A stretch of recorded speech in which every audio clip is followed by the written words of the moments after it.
إله إلا الله وحده لا شريك له ونشهد أن سيدنا ومولانا محمدا عبده ورسوله أرسله إلى الناس كافة بشيرا ونذيرا وداعيا إلى الله بإذنه وسراجا منيرا وصلى الله تعالى على خير خلقه سيدنا محمد وآله وسلم تسليما كثيرا كثيرا أما بعد أعوذ بالله من الشيطان الرجيم بسم الله الرحمن الرحيم قل هل يستوي الذين يعلمون والذين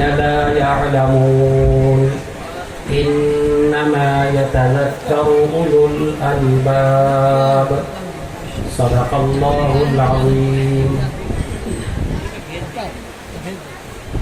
محترم جناب صدر و معزز سامعین، اسٹیج پر بیٹھے حضرات علماء کرام، آج کا یہ پروقار اجلاس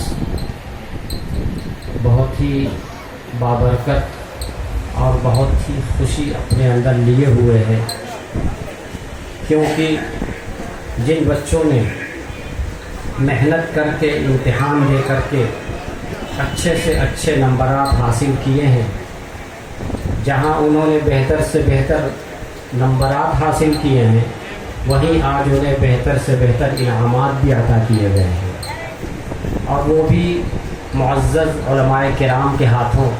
یقیناً یہ ان کے لیے بہت ہی فخر اور خوشی کی بات ہے، اور ان کے ساتھ ساتھ ان کے گارجین، ان کے ماں باپ، ان کے اساتذہ اور جن اسکول میں وہ پڑھ رہے ہیں وہ اسکول والے اور اس مجمع میں موجود تمام لوگوں کے لیے خوشی اور فخر کی بات ہے.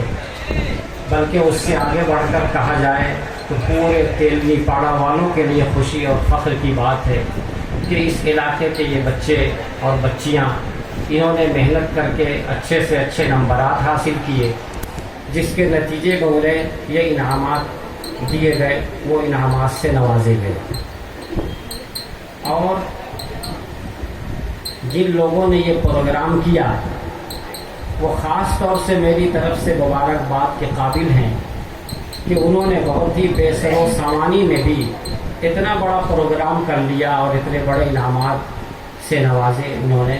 یہ بہت بڑی بات ہے ان کے لیے. اس انتظام کرنے والوں کو اللہ تعالیٰ مزید ترقیات سے نوازے اور آئندہ وہ اس سے بہتر اور اس سے زیادہ بابرکت سے بابرکت وہ کام کرتے رہیں. یہ ہماری طرف سے اور جملہ اراکین کی طرف سے یہ دعا ہے، اور ان طلبہ کے لیے بھی دعا ہے جنہوں نے یہ کامیابی حاصل کی اور وہ اچھے نمبرات سے کامیاب ہو کر اپنے آپ کو آگے بڑھائیں. اس کی دعا ہم سب کی طرف سے ہے. ابھی آپ حضرات کے سامنے ذکر آیا تعلیم کا، خاص طور سے بچیوں میں تعلیم کا، طالبات. آج کل یہ عنوان بہت ہی مشہور ہے، تعلیم نسواں، عورتوں کی تعلیم. اس سلسلے میں ہم آپ کو لے کر چلتے ہیں.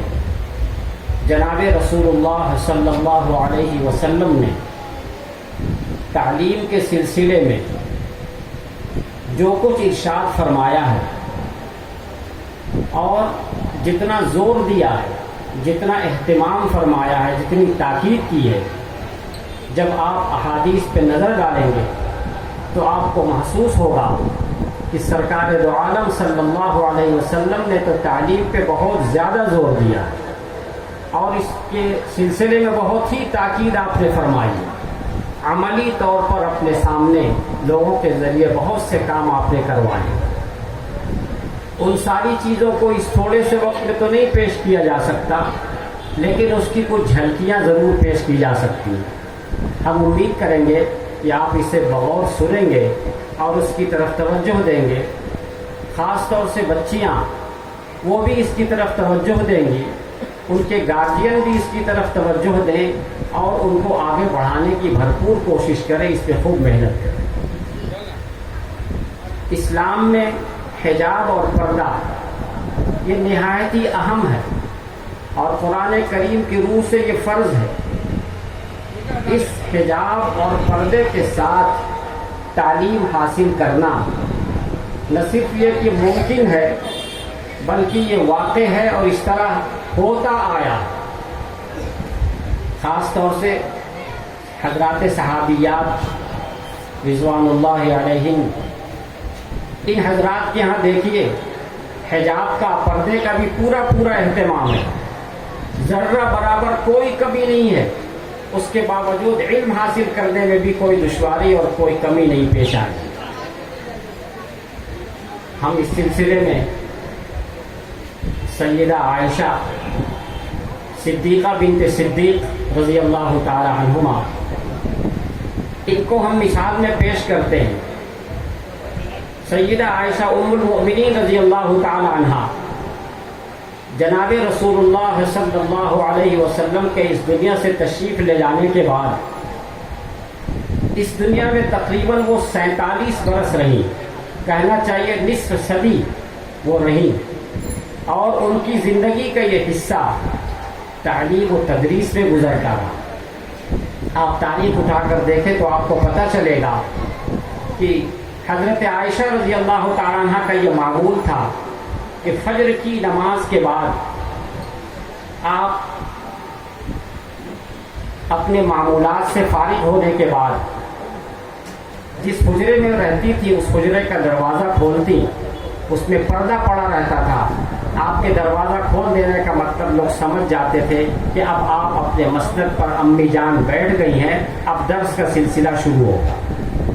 اب اس کے بعد پوچھنے والے، مسائل حاصل کرنے والے آتے، اجازت لیتے، اپنا تعارف کراتے، آپ ان کے بعد جو کچھ وہ پوچھتے تفسیر کے سلسلے میں، حدیث کے سلسلے میں اور فقہ مسائل کے سلسلے میں اور بہت ساری چیزیں، جن جن چیزوں کی ضرورت پڑتی وہ ہر چیز میں وہ جس چیز کے بارے میں سوال ہوتا اس کو وہ جواب دیتا، اور یہ سلسلہ ظہر تک چلتا رہتا، اور یہ سلسلہ چلتا رہا۔ روایات سے پتہ چلتا ہے کہ تقریباً 40 برس تک یہ سلسلہ چلتا رہا۔ آپ سوچیں کہ ام المؤمنین حضرت سیدہ عائشہ رضی اللہ تعالی عنہ یہ عورت ہیں، سب لوگ جان رہے ہیں، پردے میں رہ رہی ہیں، پردے میں رہنے کے ساتھ ساتھ یہ تعلیم کا سلسلہ جو ان کی طرف سے جاری ہے، یہ کیسے؟ ظاہر ہے کہ جب ان کے پاس اتنا علم ہے، جب تو لوگ آ کر کے سوالات کر رہے ہیں اور یہ ان کا جواب دے رہی ہیں۔ سوالات کرنے والے حضرات صحابہ کرام میں بڑے بڑے علم والے ہوا کرتے تھے، بڑے بڑے علم والے، یہ نہیں کہ عام آدمی کوئی بھی آ گیا پوچھ لیا آپ نے جواب دے دیا۔